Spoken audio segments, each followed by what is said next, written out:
next presenter, because I think you're all up for it, yeah? Great, still awake, love it. Please give a big round of applause, love and respect and enthusiasm for Mr. David Price!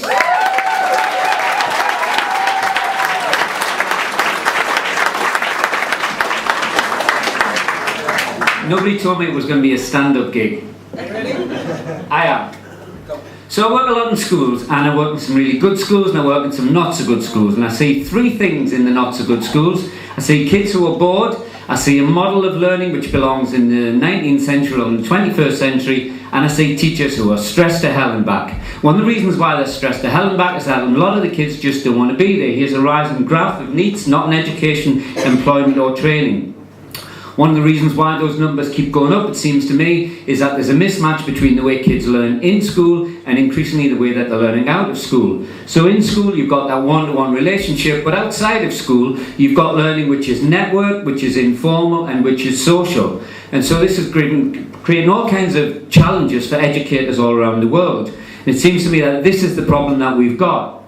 How can we bring that power and immediacy, what happens in the social learning space, into school? So I want to tell you a very quick story about how powerful that can be.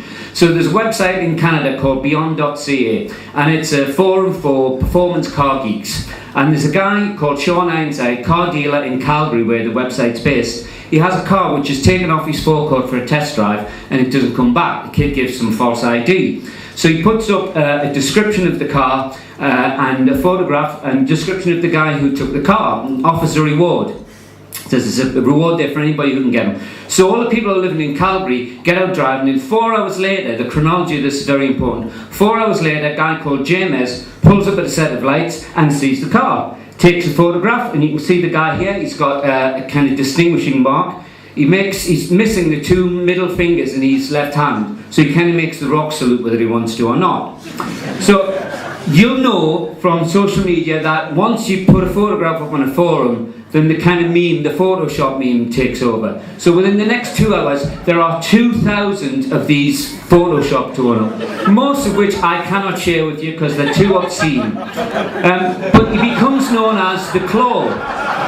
So once this starts, the social media detectives kick into gear. Somebody says, do you know, I think I recognise that face, I'm sure he went to Father Lakeham High School. So they get out the Facebook and they say, what's the Facebook page for Father Lakeham High School? Sure enough, there he was, and his name's James Jacobson. This was 6 hours after the first post went up, after the car had been stolen. 10 minutes later, I kid you not, somebody not only found out who he was, but where he worked and where he lived. And for the avoidance of any doubt, they put up the Google map just so everybody knew. So now it starts to get really exciting. All the people who are living in Calgary kind of go, yeah, let's do something, let's take action, we've got all this information, let's meet at the local garage at 2:30 the next day. So they do, and they get there and they go, so now what do we do? And somebody goes, why don't we just drive around to his house, we know where he lives. So they drive around to the house and they decide that what they're going to do is to block him in. So they block him in, and then they ring the police and they say, we've got a stolen car here. And they said, is there? And they said, yeah, and the guy's in bed, why don't you come round? The police come round, and of course what they do is they video the whole thing on the mobile phones and put it on YouTube. So it goes viral again. So by this time, 1.5 million people have watched it.